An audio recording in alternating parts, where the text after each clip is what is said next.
Okay, so we thank you for joining us for this third in our webinar series. And I know that Dr. Soifer really needs no introduction, but for those who might be joining this time and haven't join us for the previous seminars, I will do a formal introduction. And those who haven't seen the previous, haven't been at our previous lectures, please feel free to go to our website where you could see the recordings of those lectures. And I'm sure just as this evening, you will be in for a treat and certainly learn a lot. Dr. Soifer is the language methodology consultant at our school at Tal Academy. She's a language pathologist with over 50 years of experience in clinical and private practice, as well as university teaching. She's a parent educator, teacher trainer, and staff developer, and she specializes in the role of language in children's learning, literacy development, behavior, and social emotional development.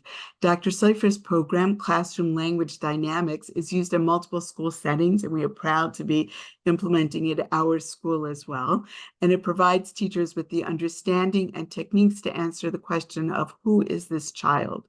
Dr. Soifer is a local, national, and international presenter and an assistant professor of pediatrics at the Albert Einstein College of Medicine. Dr. Soifer. Thank you so much, Mrs. Taib. Can you hear me clearly? Yes, we can. Thank you. Good. Thank you for joining us tonight. I'm going to give you a short course on working memory, because the reality is you are in trouble without a good working memory.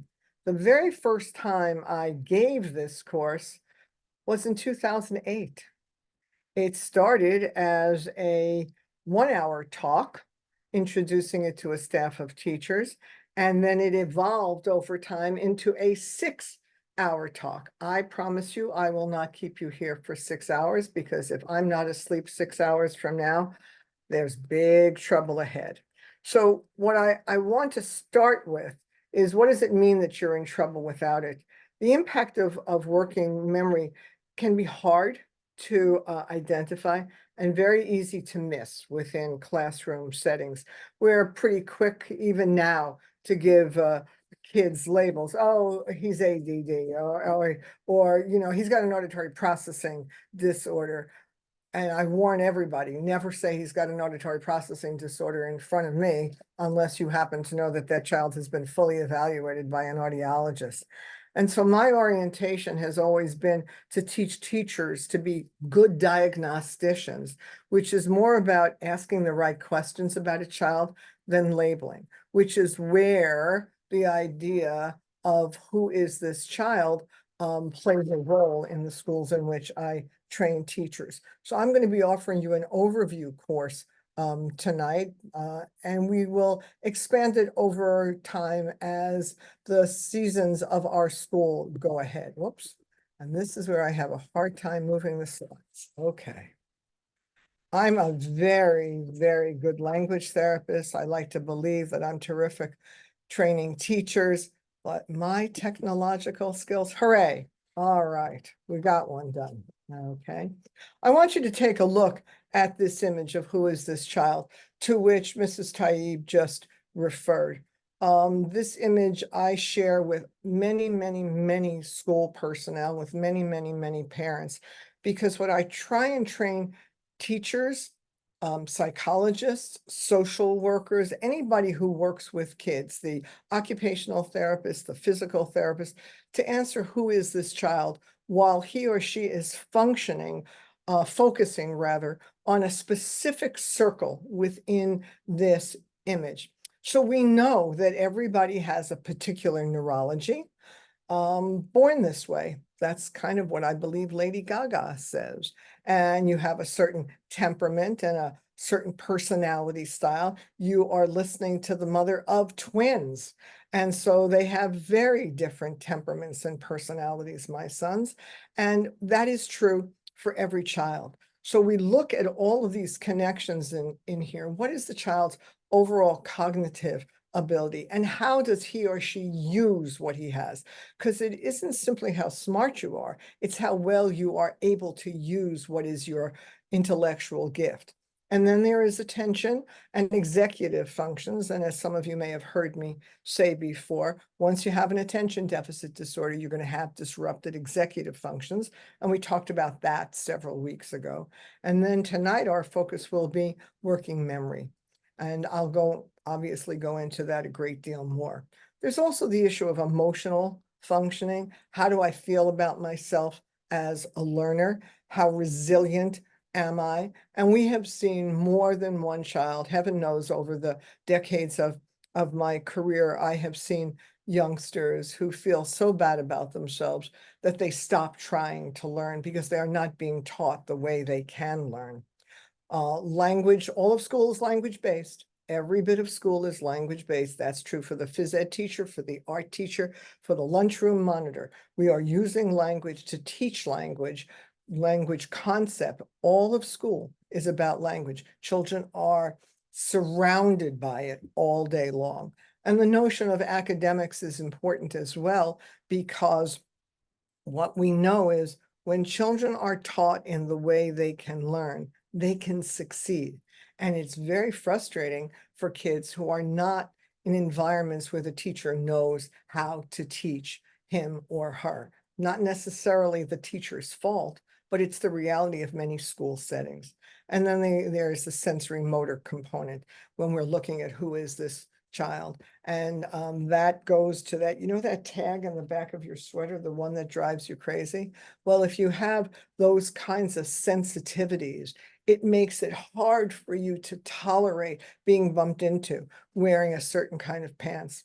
And I will briefly tell you where this image emerged from in my career, because I want you to know that in all of these years, from 2006, probably 2 years before that, we have been teaching this to ask teachers, to ask parents, to say, who is this child standing before me, and how must I approach him or her? This is an image that was created about a boy whose parents were told that he was intellectually limited, emotionally disturbed, had a severe attention deficit disorder, and was language impaired. Well, some of that was true. He did have an attention deficit disorder. He did have a learning disability, but he was not intellectually limited and he was not emotionally disturbed. But in school, he felt so inadequate that he misbehaved rather badly. And the teachers were unable to tolerate who he was and how he was. They didn't know how to reach him. And their misrepresentations of him made his parents more than a little bit unhappy. And I was able to get him into a school where they knew how to teach him. This fellow had made a decision. I'd rather look like a bad boy than a stupid boy. And so he wasn't always easy. And when he got to this new school, he didn't talk to anybody for months and months because he'd never met a teacher that he trusted. And he was already 9 years old. It took him from September to March to realize this environment was different. These teachers were different. These kids were like him. Nobody was teasing him. And he saw the light and felt safe and changed. And this is the part that I love. Not only did he graduate from high school, but he was graduated from college. And as my colleagues have heard me say before, that very first year of college, this boy who was not understood, who by people who didn't know how to answer the question, who is this child, was very frustrated in that first year because his GPA in the first year was 3.8. And he actually was disappointed. He wanted a 4.0. All right. So I want you to keep this image in mind as we pull up this piece of working memory, because his working memory, as is true in many, many children, was hard to identify as part of the cause of his multitudinous learning challenges. Let's see if I can change this picture. Keep this in mind. So what we did with classroom language dynamics was took this image of who is this child and expanded it and started training teachers to look at each child, answer the question about that child and say, what must I teach this child? How must I teach him? And why must I teach him this way? And that's for the children with whom we are involved, is not only the content, but the skills to learn that content. And ultimately, we want the children to understand, this is the way I learn. What do I need in order to learn? How am I best able to learn? And how am I wired? Who am I? Why must I learn that way? Because that enables the children to have true advocacy skills for themselves. If they are able to say, I have this, I actually have poor working memory. It's not that I can't remember things, but I cannot do this. Can you repeat more often for me? Not every teacher is going to say yes to that, but when the child understands who she is as a learner, it is very, very empowering. So take a look at that sort of darker green circle, and we're going to pull it up and focus on working memory. So let's start with the idea, the broad, whoops, I'm sorry. So let's start in a general sense. What is memory? So as you can see, memory is the ability that we have as people, as human beings, to recall memories from our past. And that's part of what makes us unique individuals. I'm sure that many of you have a sibling who remembers an experience that you shared in completely different ways. So each one of us has very distinct and an irreplaceable store of memories that affect our feelings, that affect our perceptions and opinions. In general, memory, your general memory, is the ability to use information from the past in the present. Right? So what I'm going to share with you now is 3 important aspects of memory. We're talking about the general idea of memory. The first is referred to as encoding. Before something can be remembered by us, it first has to be perceived through one or more of our senses, and then encoded, understood, made sense of by the brain, by our brain. Right? So if you have an experience that you don't quite, well, I'll give you an example. Mrs. Taib is fully aware of this poor thumb, all right? And one of the things that happened to this thumb is that it lost its sensory experience. So if I touched something, I didn't feel it. Can you imagine if you can't take in information through your senses? People have had COVID who lose their sense of smell, all right? You can't remember what a good piece of chicken tastes like if you can't remember how it smells, all right? The second part is storage. It's about how we have to be able to understand that before something can be remembered, some new information, some new experience that we have, it has to be perceived through one or more of our senses. That's the encoding. Then the storage part, right? We have to store it in our brains. So we've perceived it, we've encoded it. Now we have to store it in a way that becomes our long-term memory, held onto for a long, long period of time, maybe for a lifetime. All right. If for 1 minute you stopped and thought about a family vacation you had, maybe at Yellowstone when you were 10 years old, you could pull up that memory and some of the sensory experiences. Every time I think of my experience in the Grand Canyon out west, I have 2 immediate recalls. One is being in that tour bus and being thankful as we ran around the mountain that I wasn't driving. And 2, pulling up to Mount Rushmore and being dumbstruck by the sight. That pops into my memory the minute anybody talks about Yellowstone, Grand Canyon, because I saw them all at the same time. And then the what we know is that you can store things in long-term memory, but you can also store them in short-term memory, all right? It allows us to hold on to very briefly, not in the same period of not in the same duration as long-term memory. So for example, if I say to you, let me get you a coffee, how do you like it? So often I'll bring my doorman a coffee, and it depends on the doorman. I have to say to him, Robert, is it 3 coffees or 2? No, it's only 2 sugars I need. So short-term memory is an immediacy, all right? And then there's the retrieval. So we've encoded it, we've stored it someplace, but then we've got to find that particular memory. So memories that are stored now have to be pulled up and found. And it depends on some of the cues that you get. If you have a child with a word retrieval problem, or sometimes you cannot find the word that you want, sometimes if you hear or give the first sound to that word, boom, a word pops up, all right? So what we know is how we find something depends on how it was stored, which sensory input was most dominant in that regard.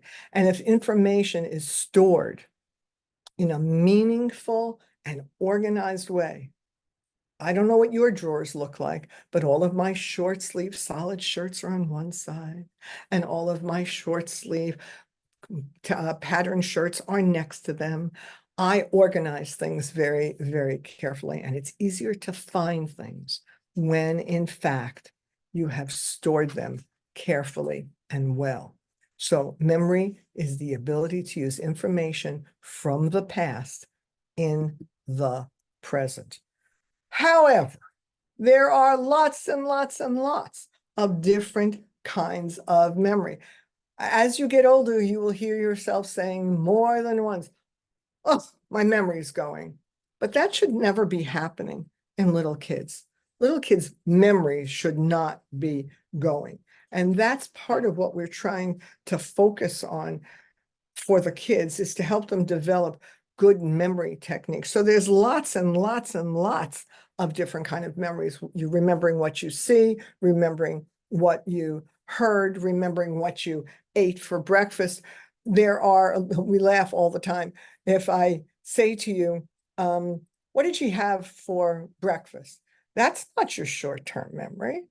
If I say to you, what did I just say before I said, what did you have for breakfast? And you remember that I said, oh, we laugh all the time. That's your short-term memory. We're going to talk more about working memory, obviously. And then there's your episodic memory, and your memory of events that happened a little while ago. What did you eat for dinner? All right. In my case, I remember it. It was barely a half hour ago, but that's not immediate short-term memory. There's your autobiographical memory. If I say to you, tell me your mom's birthday. Tell me the day your sister and brother-in-law got engaged. So the memory, the events of your world, of your being, of your experience. So I remember hearing about a friend who had 13 children and 54 grandchildren. Can you imagine? And she could name each of those grandchildren and his or her birthday in chronological order. That's one heck of an autobiographical memory. Your semantic memory has to do with your knowledge of words and how you remember information.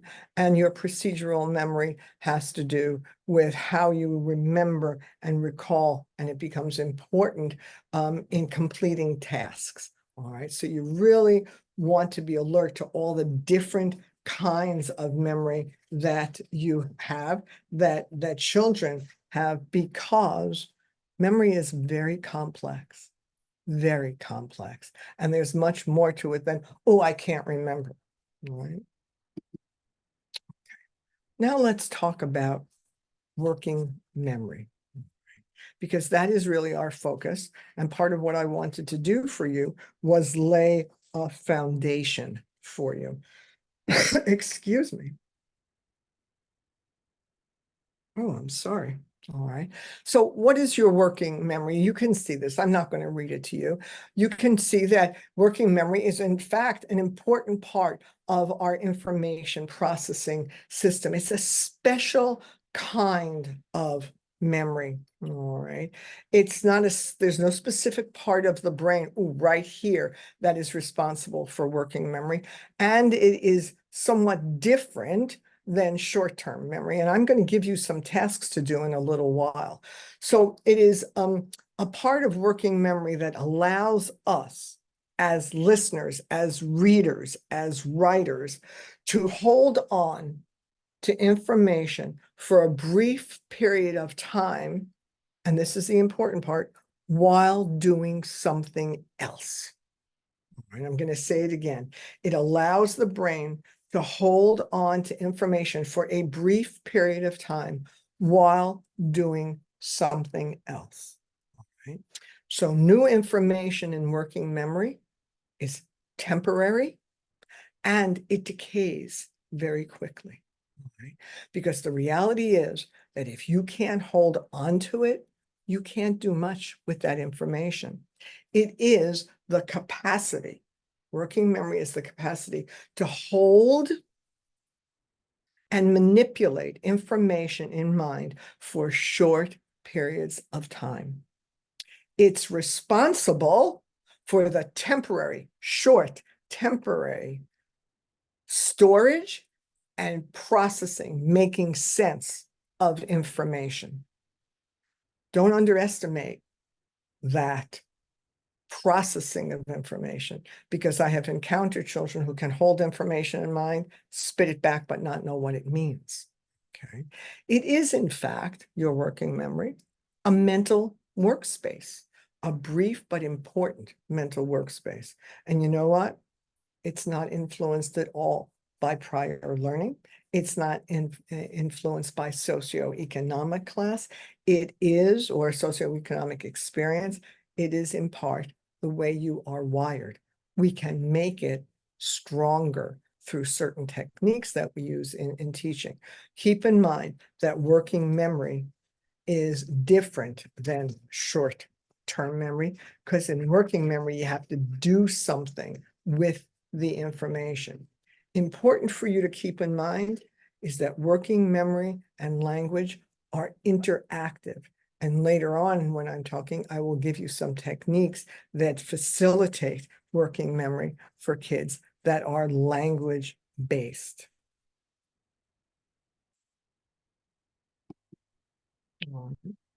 Now, it's important to keep in mind that working memory is part of the executive function system. So that, remember I said to you before, if you have an attention deficit disorder, you're going to have disruptions in executive functions. And one of the executive functions, the management functions of your brain, is your working memory. So when we talk about executive functions, the easiest way to remember it is the executive of your brain, the boss of your brain. And what it allows you to do, if you have a good working memory, it allows you to manipulate information, lots of it, depending upon the breadth of your working memory, without losing track of what you're doing. And I will give you example after example after example in a few moments. So working memory also allows you to hold information for a moment, for moments, so your brain can work with it to understand it, hold on to it so you can connect it to something you already know. All right. And I'll give you this example again later. It is the perfect example. We see it as educators all the time. Teacher asks a question, hand goes up in the air, teacher calls on Lydia, and Lydia says, I forgot. Because while she was looking for the answer to the question that she heard, she forgot the question because Lydia doesn't have a good working memory. The space is not big enough to hold on while she's going through all that she knows, finding, and from a language point of view, finding the words and formulating them to be able to answer the question. A good working memory is important for organizing information, because when things are organized and categorized, it's easier to remember them. All right. So we know, as I have been saying, that working memory and paying attention have a close relationship. Why? Because attentional issues mean that you are connected to your executive functions, all of your planning, organization, ability to ship set, being able to monitor yourself. Now, part of what we know is, take a look at this slide carefully. All right. Aspects of attention that are very important to working memory. How long can you focus and sustain your attention? So part of what we do with the kids, when we think about the executive functions and the attentional issues, how long can you stay focused? I cannot tell you the number of times that we would hear the children say, "How long is this period?" Because I can only pay attention for so long. After that, I can't hold on to what you're saying. "Oh no, this chapter is too long." All right. Now, when you have these disruptions in attention, it's going to impact your working memory negatively. So where it says inhibit irrelevant information, I'm willing to bet that a good number of you have seen my favorite movie, The Wizard of Oz. And remember that moment when Toto pulls back the curtain and the wizard says, "Pay no attention to that man behind the curtain." Well, being able to inhibit irrelevant information in a classroom when somebody is talking, when there are posters on the wall, or when I walk into classrooms and I see the children's work hanging crisscross on clotheslines, all right? Being able to inhibit, to not pay attention, to focus your attention, enhances your ability to realize the potential of your working memory. All right, not being pulled left and right, and the ability to shift attention between activities. And what you see here is something that I have been training teachers to say to children for years, because kids with attentional issues often have a hard time doing this. I will say, "Everyone look up at me, look up at me." Okay, get your backpacks ready, and then turn off your math brain, because class is over. You have 2 minutes to get to your next class, and then you can turn on your science brain. So what we're actively saying to the children is shift sets and start thinking in science terminology, start thinking in math terminology, start thinking in phys ed terminology, so that there's a structure and the ability to pay attention. Now, take a look at your handout, everybody, please, if you will be so kind. And I am going to give you a little test. Got your handout? Got a pencil? All right. I'm going to give you, and see, because we're not together, I don't know where you are, but I'm far away from where Mrs. Taib is, so I can't see what she's doing. I'm going to give you an easy instruction. All right. Short-term memory first. All right, everybody, get ready to listen. I've given you a preparatory set, an alert. Touch the big square. Easy breezy. You put your finger on the square. One little tidbit to remember. Let's try another one. Point to the smallest X. In your ear, through your brain, out your hand. All right. Now, I'm going to make the demand greater. You ready? Put your thumb in the big circle and then use your pencil to touch the other one. And I'm not repeating that for you. Okay, so now you have to remember 2 chunks. Another one. Draw a small circle in the big square and then make a square in the middle one.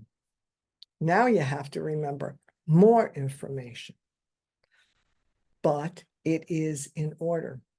And now I'm going to give you a working memory task.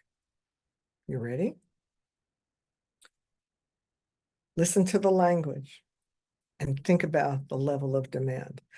Before you make 4 X's above the middle square, draw a line connecting 2 circles.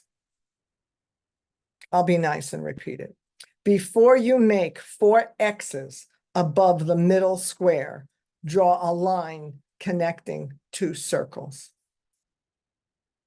So now you have to hold on to, I've got to make 4 X's above the middle square while I am drawing a line connecting the 2 circles. That's your working memory. Hold it in your head while you're doing something else. Remember the question while you're looking for the information. One more for you. You ready?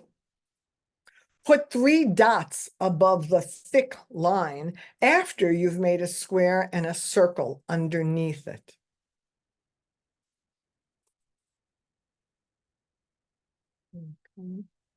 Put 3 dots above the thick line after you've made a square and a circle underneath it. And the hard part about doing this by Zoom is I cannot see the pain in your faces when you have to, what'd she say?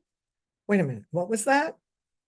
And for those of you who knew to do it, I was very deliberate. I parsed this. Put 3 dots above the thick line after you've made a square and a circle beneath it. I hope that many of you knew to repeat to yourself, not once, but twice, maybe while putting your fingers on the important images. But as a teacher, what I did was deliberate. I didn't say put 3 dots above the thick line after you've made a square and a circle underneath it, because that increases the demand significantly. Rather, I said, and you as educators, you as parents would want to say, put 3 dots above the thick line after you've made a square and a circle underneath it. Because what I did was break into chunks that complex direction, and I used a vocal stress after you've made a square, because those techniques enhance memory. This isn't easy for a lot of people, and it's a diagnostic test that we use for the children. So I hope you all did very well. If not, you have my email address. All right. Now, let me give you a working memory task or a challenge. Okie doke, you ready? What I'd like you to do is, you see that 67 and 43 that I've put in bold? All right. In order for you to multiply that in your head, you have to store the 2 numbers, hold on to them, 67 and 43, while the rules, the arithmetic rules, are being pulled up for your from your long-term memory and used, applied. So you've got to know that 3 times 7 is 21. And then you've got to store that partial solution.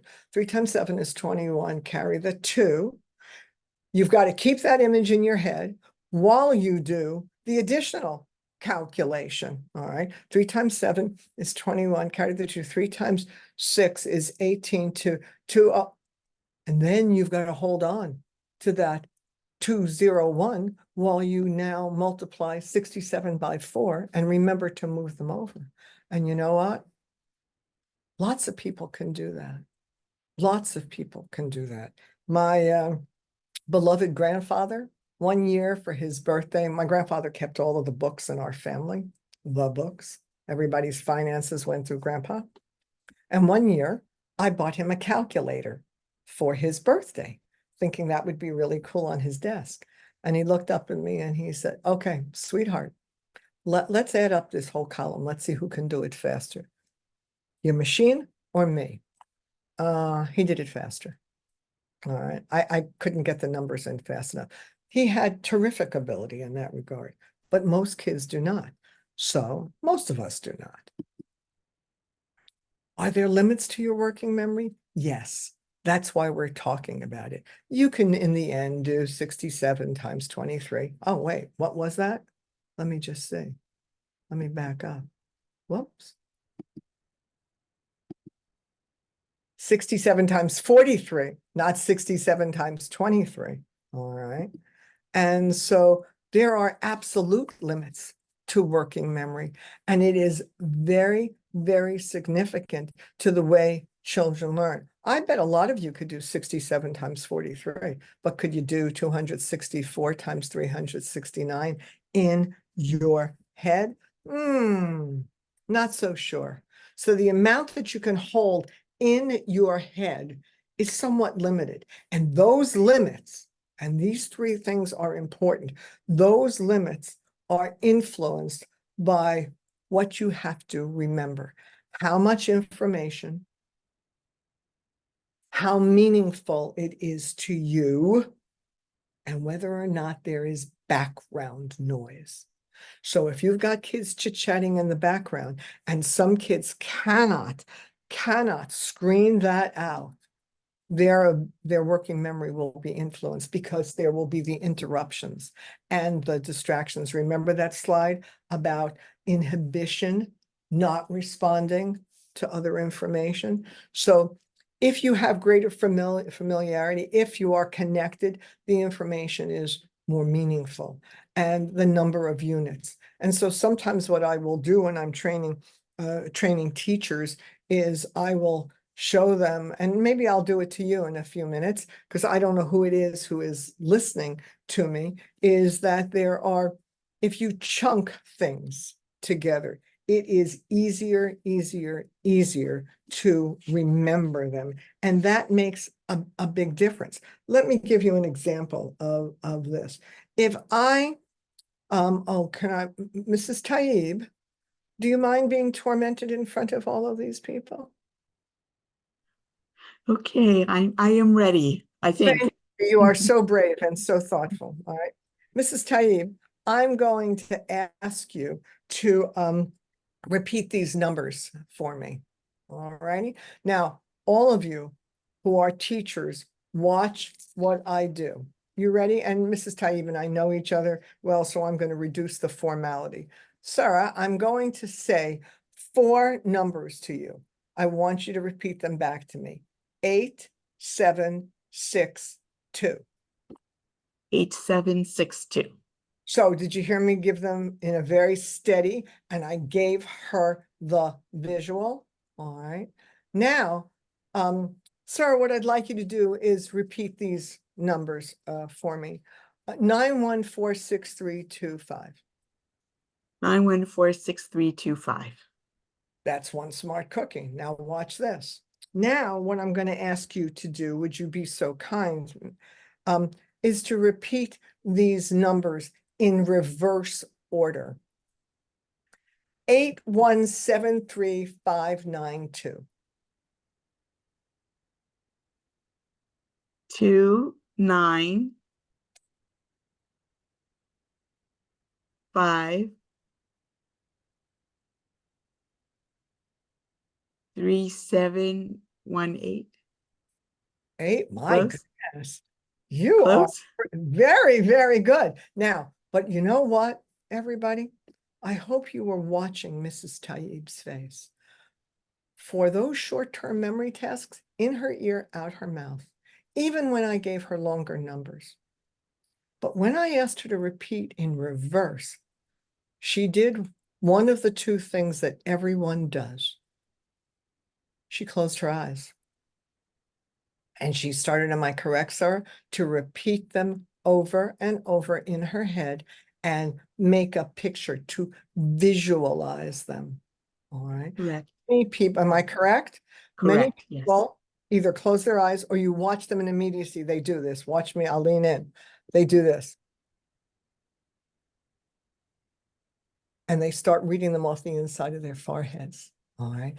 Because your working memory means you have to hold on to it and do something with it. It isn't in your ear and out your mouth. Since you're being so brave, Mrs. Taib, let me give you, everybody, an example with words. Are you ready? Ready. I'll do it with words. Okay. I'm going to read some sentences to you, and I'm going to ask you a question about each one. And then I want you to tell me the last word in each sentence. Okay, I Okay. will try. Do ducks swim? Yes. Do cats Swim. fly? No. Do cats Oh, fly? Answer the questions. Do I cats see. fly? Do cats fly? No. Are alligators blue? No. Are dogs pets? Yes. What was the last word in each one of those questions? Okay.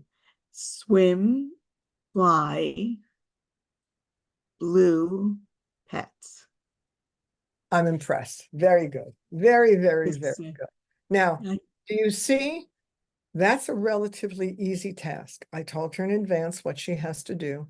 Each tidbit was 3 words long, do cats fly? And they had the exact same format. So the pressure on her working memory was not great. Now, I can make it much more difficult. And then I will Uh-oh. ask, I thought that was the difficult task. no. Uh-oh. No. Are you ready? Here we Okay. go. I'm going to make it harder. And I want you to understand that we're doing this to make the point of the power of the linguistic complexity, the power of repetition, time factors, and volume factors. Are you ready? Okay. Okay. So get ready, because I'm going to increase the number of sentences. I'm going to increase the length and the complexity. Here we go. Listen to this little tidbit here. We waited in line for a ticket. Sally thinks we should give the bird its food. My mother said she would write a letter. If you complete all the items, then you'll have a bonus question. The man who was wearing the tie pinched the lady. Where did we wait, sir? In line? Oh my gosh. Now, would you Okay. please tell me the last word in each sentence?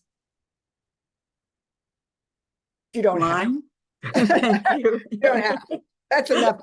But I wanted all of you to see the nature of the examples. All right. These are what I saw, excuse my runny nose, what I saw Mrs. Taib doing was rehearsing in her head the memory. The working memory task requires rehearsal. If you don't give careful instructions, if you just tell them what to do, it is much, much, much harder for them to remember. So think about the difference between 67 times 43 and 264 times 369. And do ducks swim? Do cats fly? Those 4 sentences and these 5 sentences and the task. Okay. Working memory has its limits. See where it says rehearsal boosts recall? That's important for you to know on behalf of the children. I'm going to say it again, say it to yourself. So when I'm teaching, when I'm training teachers, and I know I've got a classroom full of kids who have vulnerabilities in working memory, I ask the teachers to say, I'm going to give you an instruction. Mordecai, I want you to repeat the instruction. And Yehuda, I want you to repeat what Mordecai said. That way everybody gets to hear it more than once. And then I say to the children, and why do I make you repeat? Because it helps us remember. So they know what's going on. Oops, I'll get this right. Yeah. All right. Now, working memory is everywhere. Everywhere. All right. Just look at all the possibilities here. All righty. We give out email addresses all of the time now. The worst thing is asking for directions. I can't tell you the number of times we've stopped at a gas station. And today I got very, very, very lost coming home from a Torah and Language Academy. And I didn't know where I was. And I knew, and trust me when I tell you that my Waze device was not working, but I knew that if anyone was going to give me directions, I had to write them down, because you know how it works. Okay, you go 3 blocks and you make a left at the Walgreens, and then you go another couple of blocks, and when you get to the Burger King, you make a right. And if you just keep going, you'll see that there's a dead you have to make a right, and you make that right, and you'll get on the Belt Parkway. Oh my gosh.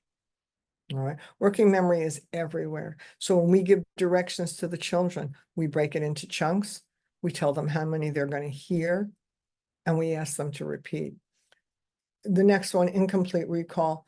And we see it in the kids all the time. They forget the instructions they've been given. That's why we set them. I'm going to tell you 3 things you have to do. Let's repeat them. And then I was taught a very, very, very long time ago. How many times have you been introduced to someone at a party, been introduced to someone at a lecture, and forget that person's name? And forget that person's name. So what I learned to do is repeat it. Oh, it's lovely to meet you, Carolyn. Where do you come from, Carolyn? Were you born here in the United States? Because I'm just curious about your background. You know, it makes a person more interesting, Carolyn. And, you know, if you do it too much, you sound like a fool. But the idea is you do it for your own recall, repetition, repetition, repetition. And I know when I give my phone number that I break it into chunks, because when you break things into chunks, there is less to remember. I can give you 9 numbers. If I give you, well, what is it? It's 4, 3. If I give you 10 numbers and ask you to remember them, if you turn it into a telephone number, it'll be a lot easier to remember. 212-683-4152, as opposed to 212-683-5242. All right. So holding on to information, because phone numbers are chunked. All right. Being able, as I gave you the example before, being able to answer a question or not being able to answer the question because while you were looking for the answer, you forgot it. And when you think about it, I'm often amused now when people give me change. They don't give pennies. They just round it up. All right, because doing the mental arithmetic is harder. All right, and as we discussed, remembering the question while searching for the answer. Working memory is everywhere. All right, now it is also everywhere in school. It is everywhere in school. And this is a big deal, because what we see is, take a look at all of these tasks. All right. And what we know is that we see a lot of incomplete recall for the kids, forgetting instructions, holding on to an idea in their head while they're developing or elaborating or thinking about how they're going to use it. Remember the beginning of an instruction while listening to the rest. So there's 2 parts to that instruction. All right. Remembering the end while performing the beginning of the task. That's what I gave you before when I said, after you do this, then do that. And teachers do that all the time. And for those of you who are teachers, how many times have you heard a child say, what are we supposed to do next? Working memory is everywhere in school. And the example that I give repeatedly, because I see it all the time, retrieving information from long-term memory while trying to remember what the question was so you can apply it properly. Because if a teacher says, please tell me 3 reasons for the Civil War. The Civil War was in the 1800s. But that wasn't all he held on to, was the Civil War while he went looking for the information. All right. You have to hold together all of the parts of a task while you are doing the task. And I'm going to read very directly to you a quote from a 10-year-old. There's no room for all that stuff inside my head. Every single time I try to write, I forget what I'm doing. If I think about one thing, like spelling, then I forget something else, like punctuation. Or else when I have to think real hard to figure out what I'm going to write, my handwriting gets really messy. And that we see all the time. You want me to spell these words. You want me to capitalize the first word. You want me to put them in the right order, put space between them, punctuate them. Oh, okay. But you see, those are working memory tasks. You have to hold on to the information, holding all the parts of the task while doing the task. And the other thing that we see is when children are reading a story or having a story read to them, they have to hold on to the events, to the characters, to the setting, keep all of that in mind while trying to understand what the story means. Working memory is everywhere, everywhere. All right. And we see it very much in decoding. I remember in that 2008 lecture that I told you about, the look on the faces of the teachers when I did this in a special ed school up in Westchester, when I made this point. Decoding places a great emphasis when children are learning how to say the sounds that the letters represent, holding in mind all the syllables. For example, I'm going to use a big word. Re, pre, sen, ta, tiv. Excellent. You got all the syllables. Now say it all together. I don't know. Well, do it again. Re, pre, sen, ta, tiv. But they can't remember all of the syllables because they can't remember the beginning ones when they get to the end. I can't remember the third syllable, the first syllable when I'm at the fifth. That's too hard. So poor working memory can also affect your decoding if you have really poor working memory, because you have to blend things together. Right? Certainly reading comprehension, listening comprehension, you see the lapses. If you have to hold on to a long sentence and interpret it, if you can't remember the beginning of it, when you get to the end, your comprehension is going to be disturbed.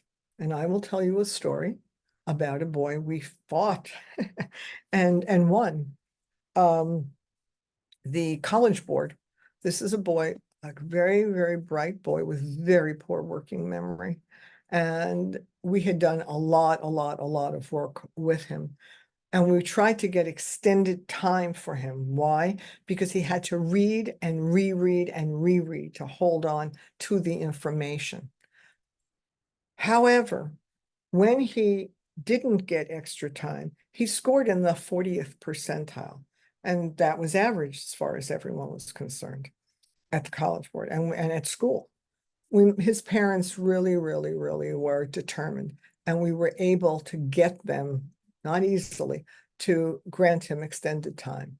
And do you know, he scored in the 92nd percentile when he had extended time, which was a better representation of who he was because he had to read and reread. Working memory allows you to hold on to information and integrate it, right? And hold on to it to answer questions about it. And very true with math, remembering the procedures, remembering the math facts while trying to do a multi-step math problem. And as I gave the example of the 10-year-old, writing can be a bear. And you know what? I don't care. I give up. I don't want to do it. It's stupid. I don't want to do it. It's dumb, which isn't true. But I feel dumb when I can't do it well. All right. Now, let's talk about what we can do with parents in the classroom. What can we do for kids who have poor working memory in the classroom? I will tell you without a question of a doubt that there are many things that you can do in the classroom to support and teach them how to enhance their own working memory. All right, because support is not enough. What I suggest for teachers all the time is simplify what you say, make your instructions briefer, and reduce the complexity of the language. All right.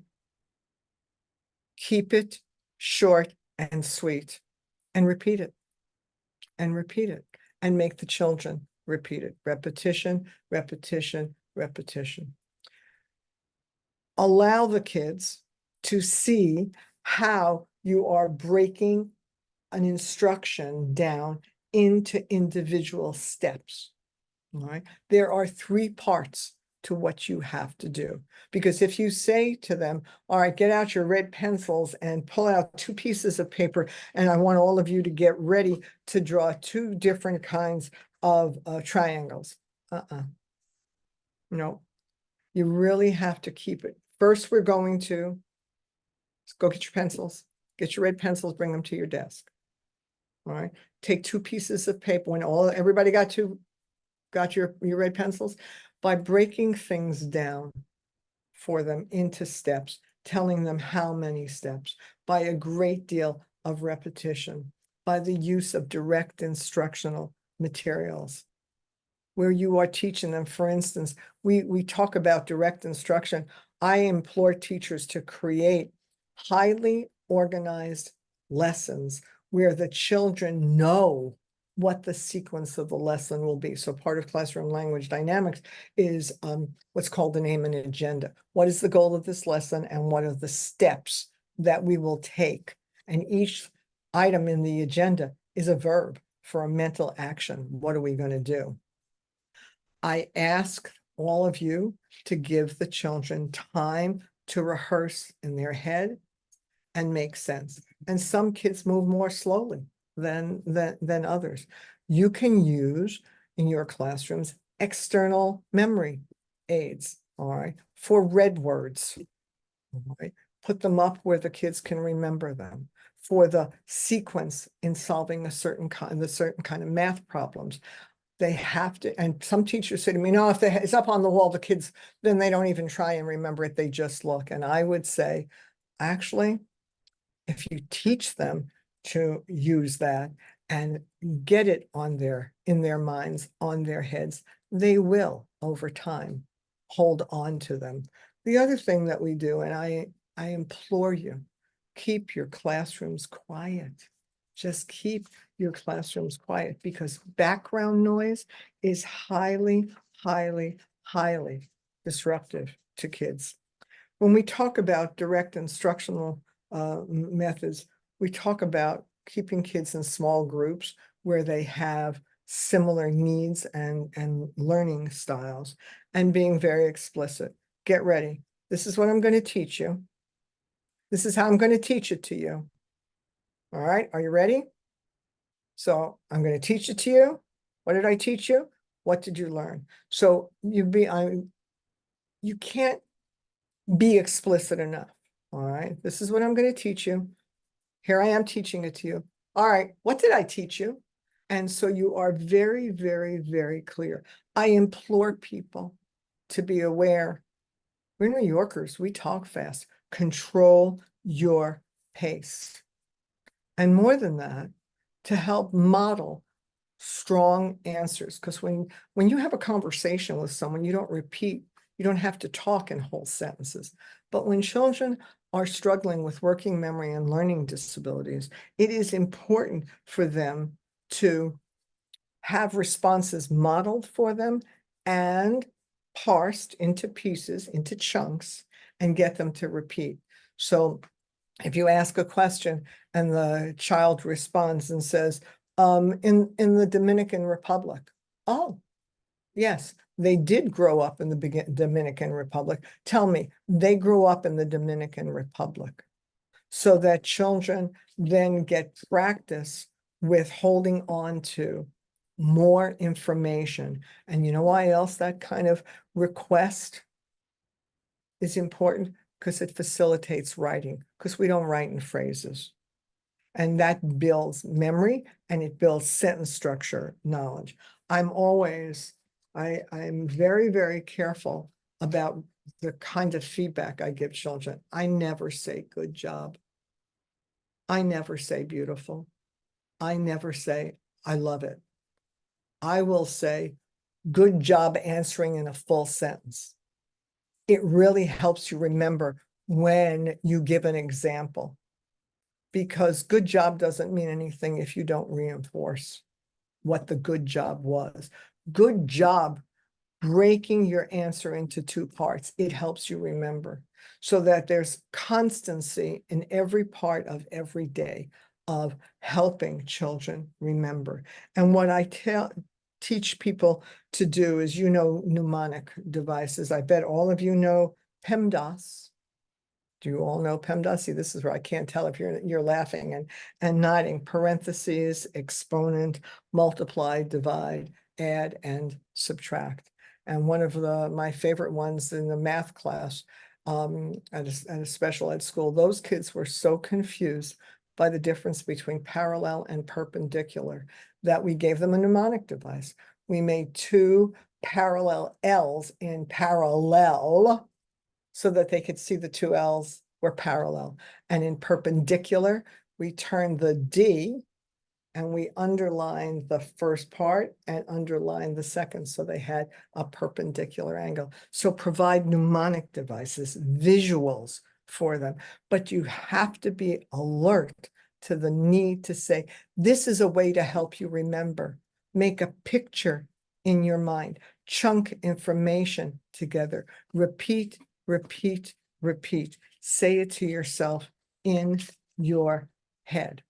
Oh, if I do it, then I can't. Do it with me. All right, do it with me. So I have a little dance partner at school, and she and I, well, this was very funny today. We haven't had time to do our dance. I taught her to do the cha-cha, and we have done a two-step, but we haven't practiced in over a week. And we looked at each other today as we were stepping on each other's toes and said, we haven't practiced. We need to practice more. And that's part of what goes on here is repetition, breaking into parts, using visuals, teaching them how you are teaching them, breaking things up so that they understand they do actually have the power. So now here's a little tidbit for you. If you are a parent here, in addition, I don't know how many of you are parents and how many are just teachers, How many of you are here to think of what do I do in my classroom? And how many of you are parents? Pictures help because pictures stay put. Instructions, verbal instructions, gone with the wind. But a picture will help. And I have seen it work wonders for some kids. In a bedroom, 3 images of what it means to clean your room.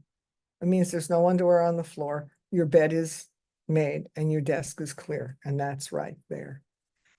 To parents, keep your instructions simple and short, right? And alert them that how many parts there are of what you're going to tell them. Repetition, repetition, repetition. All right. It goes with practice, practice, practice. Honey, listen to me. This is it. You're going to have to do something for grandma. So I'm going to tell you 2 times. It'll help you remember. Okay. And then you know what? Because it's so important to grandma, repeat it back to me. It'll help you remember, and I'll know you remember it. Okay. And what works better than anything else in the end is that if you let your kiddo teach you, You can ask questions and the child will clarify for you. Teach me the steps. Oh, wait, I didn't get that part. Could you do it for me again?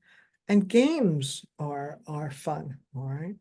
Games are fun because there are sequences, and the more times you play them, the better it is to remember. But if it's fun, then you can show them, boy, we can have fun repeating, all right? We can have fun doing it more than once.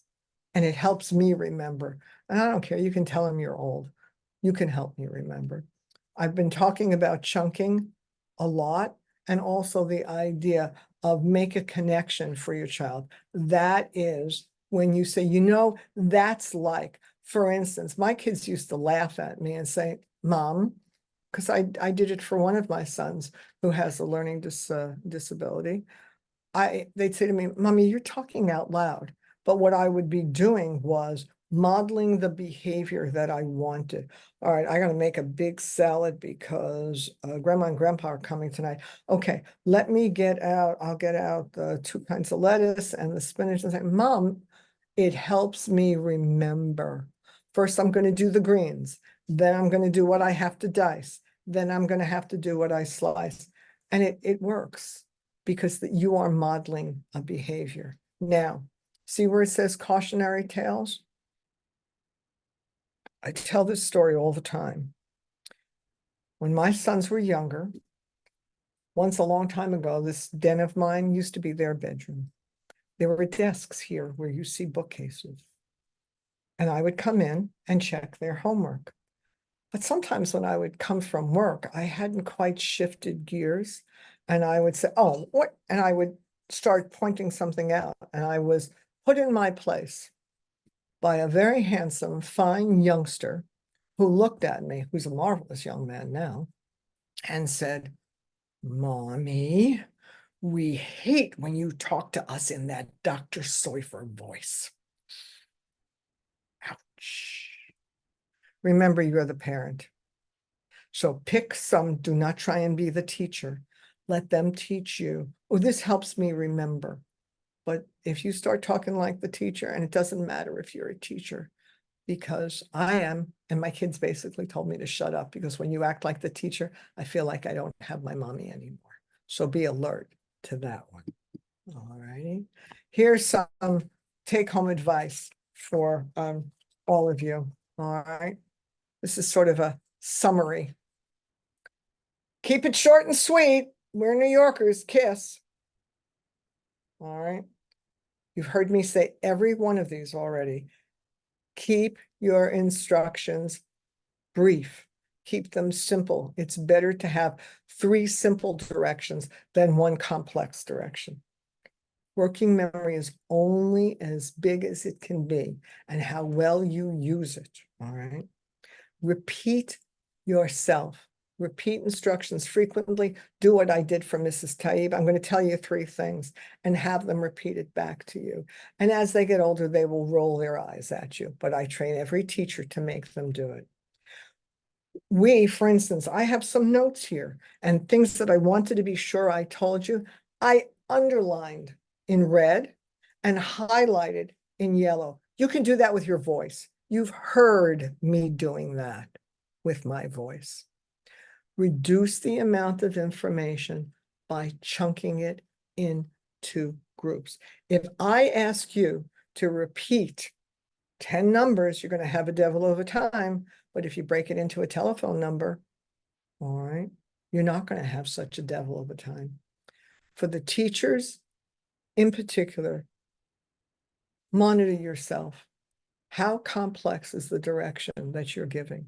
And for those of you who have children of all different skill levels in the class, nothing that we do for kids who have weak working memory, who have special learning needs, repetition, visuals, none of that hurts the kids who don't need it.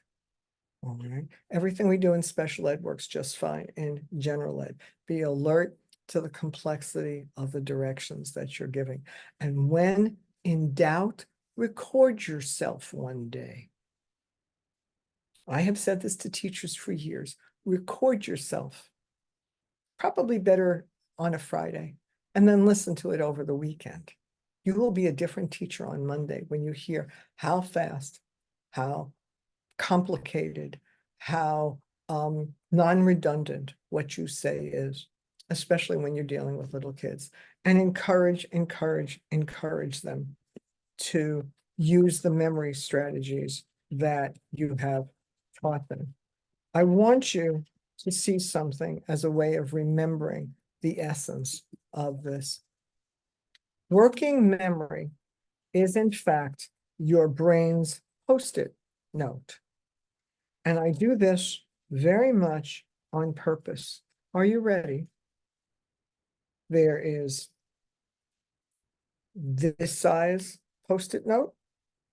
There is this size post-it note. There is this size post-it note. And there is, whoops, this size post-it note. And if you've got a kiddo in your class with this size post-it note or this size post-it note, he needs you to repeat, to chunk, to give visual support, and do all of the things, all of these techniques that I've suggested, because you know what? You can only get so much information on here, and it's wonderful. This kid is in great shape. All right. So I want you to think about that image and always to ask yourself, as an educator and as a parent, who is this child and how must I teach and raise him or her? Okay. If you have any questions, put them in the chat.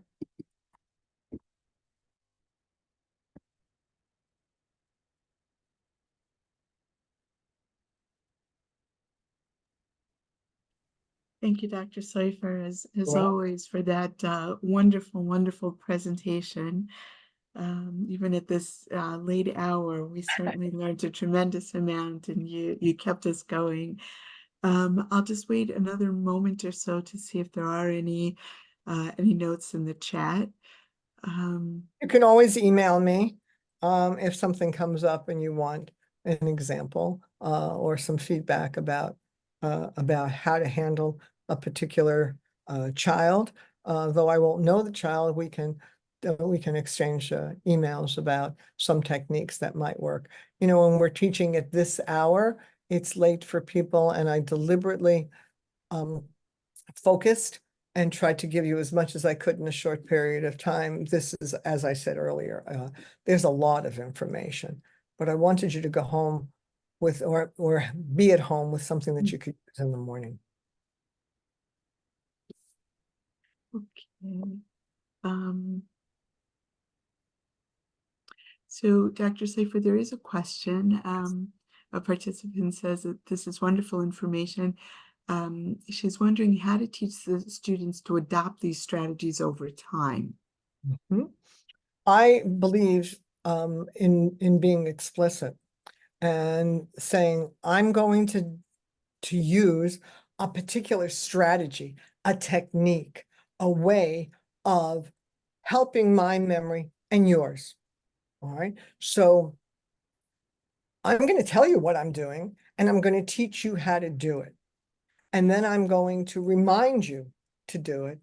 And then I'm going to say to you, what can you do? It's called fading, where you tell them, be explicit, make no assumptions about what they're figuring out.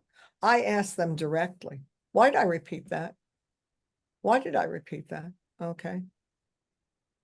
Jonathan, why did I ask you to repeat? Helps me remember. Or I'll say to them, I'm asking you to repeat, everybody, because it will help you remember. I don't want to remember. Oh, yeah, you do. You just want to be annoying to me. Come on. So I will basically say to them, these are techniques, these are skills, these are approaches. You pick the way of building your memory muscle. All right. Of giving your brain strength. I don't care how cutesy you have to be, but the idea is, and then boys and girls, I want you to use that memory technique I taught you, repeating. All right. So I'm going to ask you a question. I want to see all of you repeat it in your heads. And then I'm going to call on someone to answer. And then when you call on bracha, you can say, bracha, repeat the question that you just said that I asked you, that you said in your head, and then answer it, because it helps you remember. You've literally got to take them through the steps, and then you fade that. I'm just helping build your memory muscle. I hope that's clear to you, because you've got to be explicit.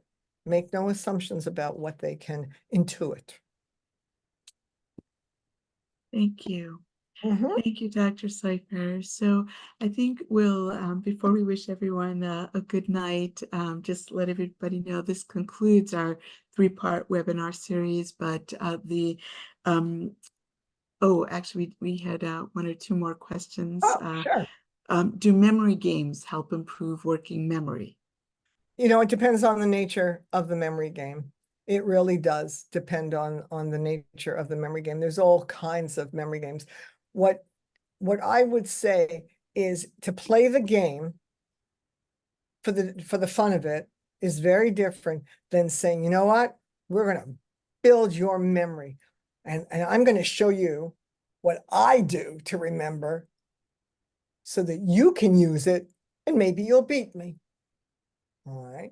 That kind of thing. Because what I want to do is build your, like, if you want to get stronger, you lift weights. If you want to run further, you run every day. And if you want to have, if your memory gets stronger, oh, that'll make school easier. But you got to practice, practice, practice. So I'm going to show you what I do. It so much depends on the memory game. All of this is about direct, explicit instruction. This is what I'm going to teach you. This is how I'm going to teach it to you. All right. And this is why I'm teaching it to you this way. That's part of that whole idea of classroom language dynamics. All right. So it depends on the memory game. And you model the behavior you want and reward when they do it, and then comment, whoa, your memory's getting better. You use that same strategy. Oh, and now you're beating me? Uh-huh. So there's the emotional component. Yeah, I'm beating you, Dr. Soifer. Yeah, let's see who's got a better memory. And if I have to fake having a rotten memory so they can be better than I am, because my memory is obviously going to be better than some 8-year-old with a working memory problem, the emotional benefit of that is enormous. And that helps create the desire to do more. Keep that image of who is this child in your head. Great. Thank you so much, Dr. Soifer. The recording of this webinar will be sent to all the participants in a few days and will also be available on our website. Please take some time to go to our website. We have previous recordings there as well. And please also be on the lookout for notices about future lectures and future webinars that will be taking place. So with that, I'll wish everybody a wonderful evening, and thank you again, Dr. Soifer. My pleasure. I can reach more kids this way. Thank you all for participating with us tonight. Good night. Good evening.